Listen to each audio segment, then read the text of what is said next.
Bismillahirrahmanirrahim. Assalamualaikum warahmatullahi wabarakatuh. Saya ingin memperkenalkan diri saya. Nama Nur Yosefina Rambunipa, asal Flores Timur, tepatnya Nusa Tenggara Timur, yang hari ini alhamdulillah sebagai seorang muslim yang tadinya pada umur 18 tahun saya beragama Katolik. Saya dilahirkan dari keluarga yang cukup fanatik. Saya disekolahkan dari tingkat TK sampai ke tingkat SMA pada pendidikan Katolik, dan hidayah itu saya dapat ketika saya berada pada tingkat SMA di Jogja. Ketika itu saya hanya dengan membaca buku, sebuah buku di mana pada sampulnya bergambar masjid dan gereja. Saya menjadi tertarik karena apa?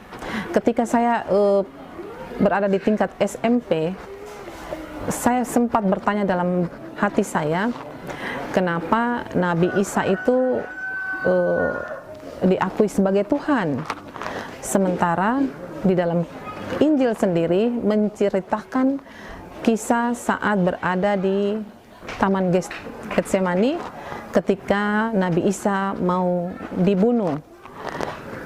Nabi Isa berdoa, Eli, Eli lama sabatani. Tuhan, Tuhan, di manakah Engkau? Saya kembali berpikir, kalau Nabi Isa itu Tuhan, kenapa dia berdoa kepada Tuhan lagi? Ketika itu saya masih beragama Katolik, tapi karena keterbatasan saya, sehingga saya juga akhirnya berlalu begitu saja pertanyaan-pertanyaan dalam hati itu. Kemudian saya dikirim oleh orang tua sekolah di Jogja tingkat SMA. Di sana ketika saya masuk ke toko buku, saya dapati sebuah buku yang sampulnya bergambar Katolik, bergambar salib, gereja, dan masjid. Di situ judulnya sangat menarik buat saya, yaitu Ketuhanan Yesus. Saya berpikir dan berharap mudah-mudahan ini dapat memperkuat keyakinan saya bahwa memang Yesus itu Tuhan yang selama ini kamu ragu, kamu kurang yakin. Sehingga saya beli buku itu, saya bawa pulang ke rumah, tidak saya langsung baca tapi ketika tengah malam saya bangun, saya teringat buku itu di sekitaran jam 2 tengah malam. Saya membuka buku itu dan semakin saya membaca, mata saya menjadi tidak ngantuk, dan sampai selesai buku itu saya baca menjelang pagi. Ternyata buku itu berisi tentang dialog antara seorang Muslim dan seorang Katolik. Di situ mereka buat perjanjian. Apabila si Muslim membuat perjanjian, apabila Anda bisa menjawab pertanyaan saya, maka saya akan masuk ke agama Anda. Demikian juga sebaliknya. Si Katolik menyampaikan, kalau Anda bisa menjawab pertanyaan saya, maka saya masuk ke agama Anda. Ternyata kemudian digiring pertanyaan, jawaban-jawaban yang bisa diterima akal, dan semua jawaban seorang Muslim itu punya dalilnya, dalil yang tersirat, tertulis di dalam Injil, di dalam Al-Quran.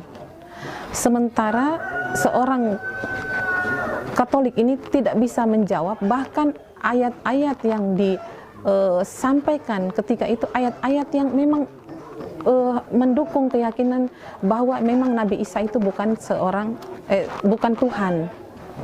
Subhanallah, saya semakin menjadi ragu. Kemudian saya coba lagi membaca beberapa kali itu buku, semakin saya menjadi kuat bahwa saya ini sebenarnya sudah salah. Kemudian saya mau mencari kebenaran itu pada agama apa. Semua agama saya belum tahu. Tapi karena dialog itu dengan dialog antara seorang Katolik dan Islam, dan dia menjadi sumber daripada semua penyampaian itu adalah Al-Quran, maka saya mencoba membaca Al-Quran.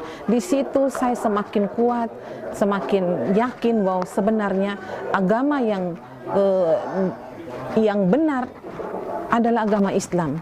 Saya pelajari terus menerus, dan akhirnya saya semakin yakin, dan kemudian secara diam-diam saya pergi ke imam masjid di Jogja ketika itu dan minta supaya disahadatkan.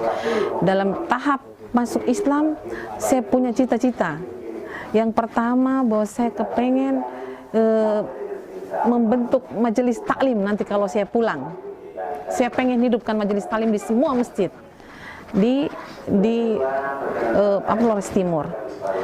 Yang kedua, saya pengen punya pondok pesantren. Yang ketiga, saya pengen punya perpustakaan buku-buku Islam. Masya Allah, alhamdulillah untuk majelis taklim, alhamdulillah ya Allah kokohkan langkah dakwah kita ya. Kita kunjung ke semua masjid-masjid ketika itu tahun 2000 ya, setelah nikah tahun 1994.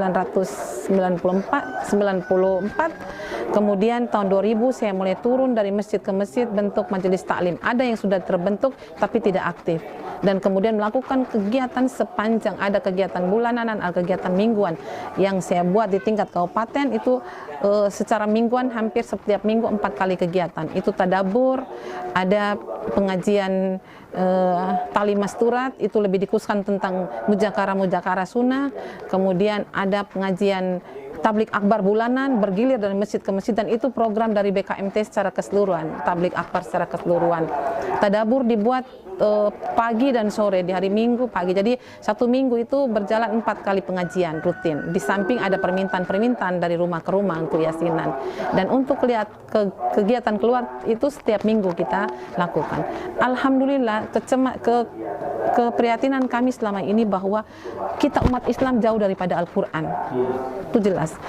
Kami dalam perjalanan sebelum adanya Badan Wakaf Al-Quran ini mulai terus makin meningkat pembagian Al-Qurannya, hampir banyak rumah-rumah yang tidak punya Al-Quran.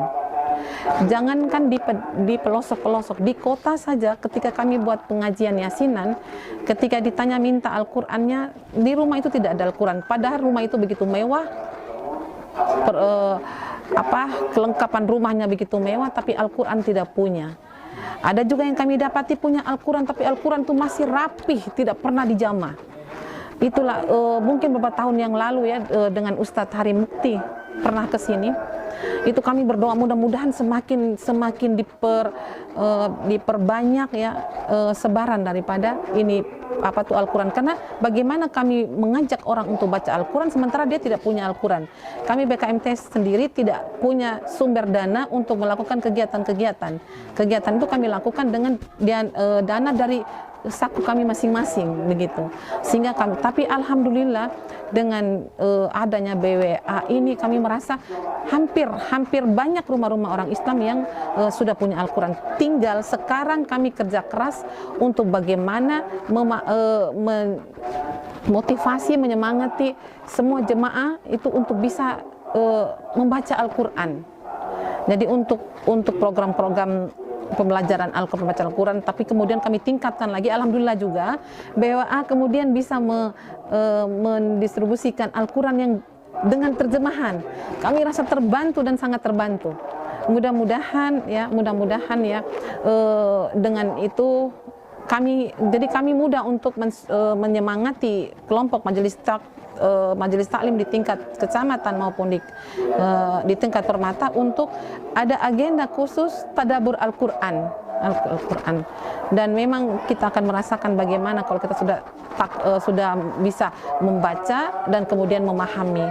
Jadi kepada BWA kami atas nama jemaah majelis taklim khususnya dan pasti jemaah muslim se-Kabupaten Flores Timur menyampaikan jazakallahu khairan katsiran.